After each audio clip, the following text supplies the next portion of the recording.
Hi and welcome to this video. My name is Jorn and I would like to share something with you on self-compassion in this winter wonderland. Research professor Brene Brown, maybe you've read one of her books or even seen her Netflix show, but she often starts her workshops by asking people to write down the name of someone who fills them with frustration, disappointment or resentment. And of course, people will write down the names on their paper. And then she proposes this scenario. She says, this person whose name you just wrote down, this person is doing the best they can. This person is doing the best they can. In a culture that constantly urges us to do more, to be better, to excel, then the line, I'm doing the best I can, sounds almost like an excuse. But what if we took a step back from our culture's focus on growth and doing better and considered, what if right now there is a limit to what I can achieve? Can I be okay with that? Is it okay enough to just do my best? When we are in the middle of a stressful time, it is actually very hard to see that you and I deserve to be compassionate for ourselves and for the people around us. In the heat of the moment, we tend to be critical, harsh, and selfish. After a while, when we look back, we can see that with the things we've learned, that we were actually doing our best. We were doing the best we could. We didn't know better. We didn't have the experience with relationships that we have now. And we didn't have the wisdom or the tools we just didn't know yet. Can you look back with some grace? So I think life is better when we assume that people are doing the best they can. But even in looking at ourselves, when you look in the mirror, can you say to yourself that you are doing the best you can? I want to invite you to do the following exercise. Please feel free to spend as long as you'd like. But 5 minutes is enough already. So last Sunday, it was Valentine's Day. So maybe you were, when you were a kid, one of those that received one of those awkward love letters from a secret admirer.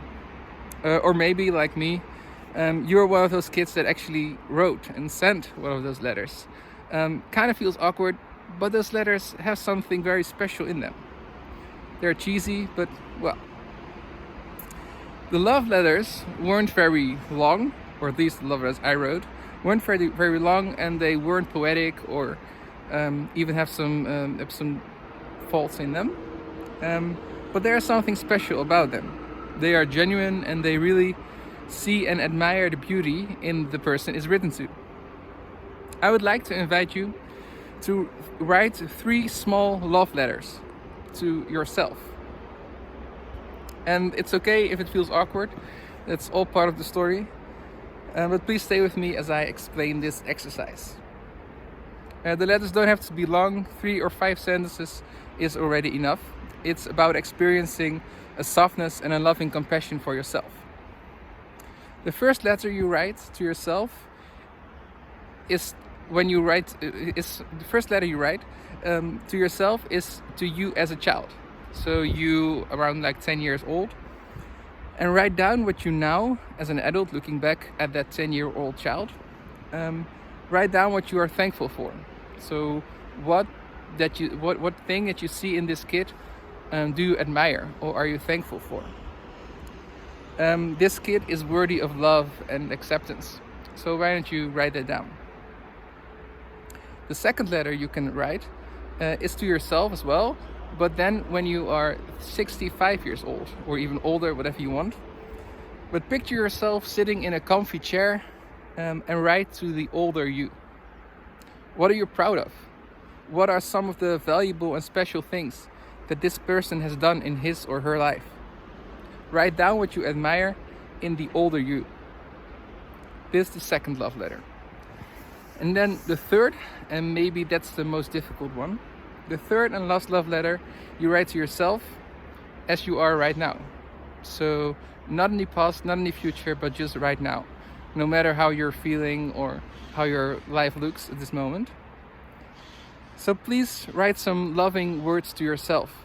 Acknowledge that life can be hard sometimes, but look at you, you're still standing. So why don't you give yourself some compliments and write a love letter to yourself? What do you admire? What are you proud of? What are the things that you think are inspirable to other people?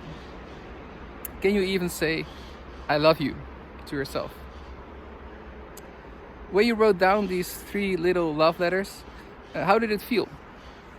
Self-love is not an overnight process. It takes time, it takes work, and it takes patience and dedication.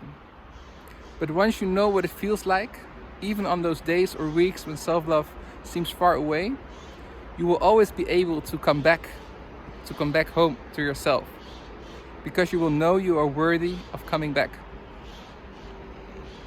I would like to close with a quote by Brene Brown. Also, I highly recommend reading her books, The Gifts of Imperfection or Rising Strong. They're great books. But here's the quote.